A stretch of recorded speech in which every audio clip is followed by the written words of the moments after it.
Je vais prendre mon exemple, mais je pense que c'est aussi l'exemple de nombreux Nivernais qui sont partis étudier à l'étranger, dans des universités, et qui veulent revenir s'installer dans la Nièvre, mais qui ne trouvent pas de travail. Moi par exemple, qui ai fait des études de communication, c'est vrai que c'est difficile de trouver un travail dans la Nièvre, et j'aimerais savoir quels sont Alors, d'abord, il est très important qu'on puisse faire des études supérieures après le baccalauréat dans la Nièvre. Ça, c'est très important. Je commence par ça parce que quand on fait des études quelque part, on fait aussi des stages, on rentre dans un réseau social et ça aide ensuite, évidemment, à avoir des contacts.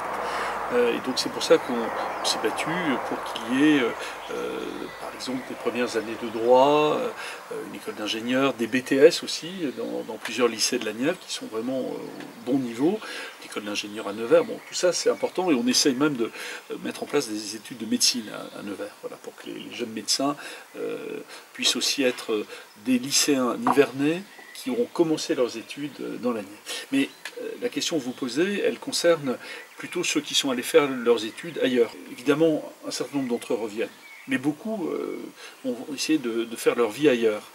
Moi, mon sujet, c'est que ceux qui veulent vraiment revenir, parce qu'ils aiment ce territoire, c'est de faire en sorte qu'ils puissent revenir.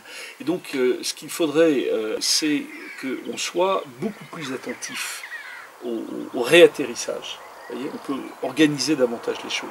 Faire en sorte que ceux qui ont un projet ici, on les aide. Faire en sorte que ceux qui veulent venir en service civique, on puisse les accueillir dans de bonnes conditions et que ça soit utile. On a créé, entre 2012 et 2017, 1700 emplois jeunes, les contrats d'avenir, qui ont permis à des jeunes d'avoir une première expérience professionnelle dans la Nièvre. C'était des jeunes qui, sans cela, seraient sûrement partis ou pas revenus. Donc c'est tout cela qui est utile. Et puis, bien sûr, ça dépend aussi de la vitalité de l'économie nivernaise et française. Et c'est vrai que là, c'est une bataille qui est très difficile, que nous menons chaque jour.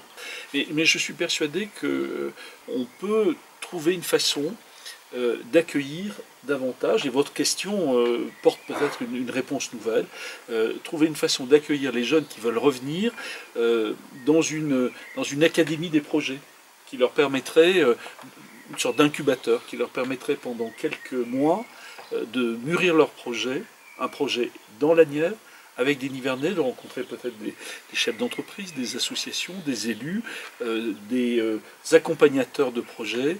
Et c'est vrai que cette idée d'académie des projets, pour les jeunes Nivernais, c'est quelque chose qu'on pourrait peut-être porter ensemble.